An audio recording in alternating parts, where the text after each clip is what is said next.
Hello myself M D अफाकल।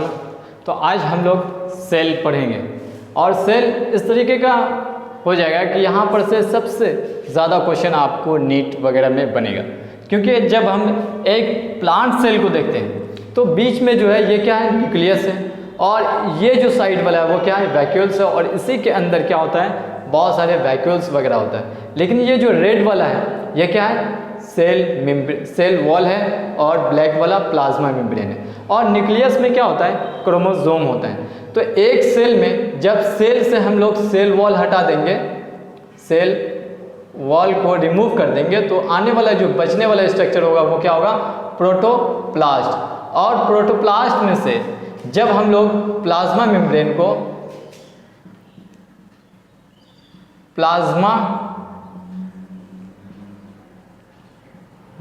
को remove कर देंगे तो क्या बचेगा, प्रोटोप्लाज्म। प्रोटोप्लास्ट में से प्लाज्मा मेम्ब्रेन को रिमूव करने के बाद जो बचेगा वो क्या है, प्रोटोप्लाज्म। और प्रोटोप्लाज्म क्या है, प्रोटोप्लाज्म जो है वो क्या होता है, living material of the cell होता है। प्रोटोप्लाज्म क्या है, living material of the cell. जो भी सेल में प्रोटोप्लाज्म होगा वो सेल कैसा होगा, लिविंग होगा, और जिस सेल में प्रोटोप्लाज्म एब्सेंट होगा वो सेल कैसा होगा, डेड होगा, डेड सेल होगा। जिस तरीके से रॉबर्ट हुक जो डिस्कवरी किया था सेल का, तो उस सेल में वो जो बॉक्स दिखा था उस बॉक्स में प्रोटोप्लाज्म नहीं था, क्योंकि प्रोटोप्लाज्म क्या है, living material of the cell. और उसके बाद जब प्रोटोप्लाज्म से हम न्यूक्लियस को रिमूव कर देंगे तो क्या बचेगा, साइटोप्लाज्म। साइटोप्लाज्म में दो चीज़ होती है, एक लिक्विड पार्ट होगा, एक सॉलिड पार्ट होगा। तो liquid part of the cell क्या बोलते हैं, liquid part of the cell क्या बोलते हैं उसको, साइटोसोल बोलेंगे, साइटोसोल बोलेंगे। जब हम लोग साइटोसोल क्या होता है, liquid part of the cell, लेकिन सॉलिड पार्ट क्या होगा, सेल ऑर्गेनल वगैरह क्या है, वो सॉलिड पार्ट है। तो जब हम साइटोप्लाज्म में से साइटोसोल को रिमूव कर देंगे, हटा देंगे, तो बचेगा क्या, ट्रोफोप्लाज्म। और ट्रोफोप्लाज्म क्या है, सॉलिड पार्ट है। अब ये ट्रोफोप्लाज्म से नॉन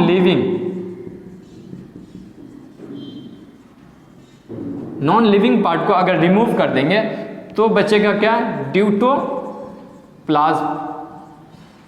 अब ये ड्यूटोप्लाज्म क्या है, जैसे एक सेल है, उस सेल में क्या क्या है, माइटोकॉन्ड्रिया है, क्लोरोप्लास्ट है, गोल्जी बॉडी है, वैक्यूल्स है, सेंट्रियोल है, बहुत सारी चीज़ें।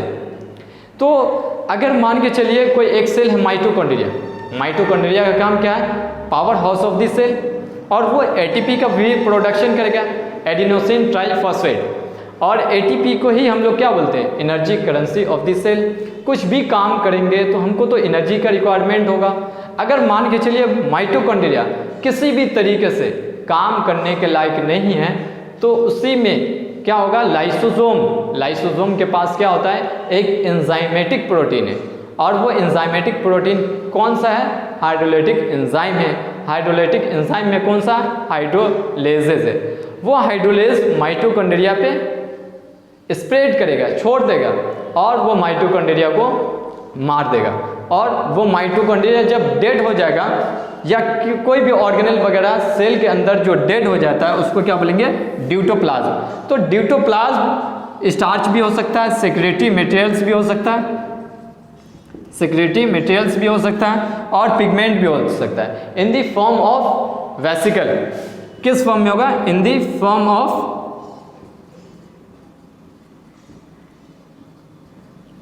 वेसिकल में होगा, in the form of vesicle में होगा। अब यहाँ पे क्या होता है कि जो ट्रोफोप्लाज्म में नॉन लिविंग पार्ट था, जो डेड था, उसको रिमूव करने के बाद, और डेड पार्ट को क्या बोलते हैं, सेल के अंदर कोई भी डेड पार्ट होगा, या कोई भी ऑर्गेनल हो, या कोई भी मटेरियल वगैरह हो, तो उसको हम लोग क्या बोलते हैं, ड्यूटोप्लाज्म बोलते हैं। अब ट्रोफोप्लाज्म में नॉन लिविंग पार्ट को हम रिमूव कर दिए तो बचा क्या, सेल ऑर्गेनल।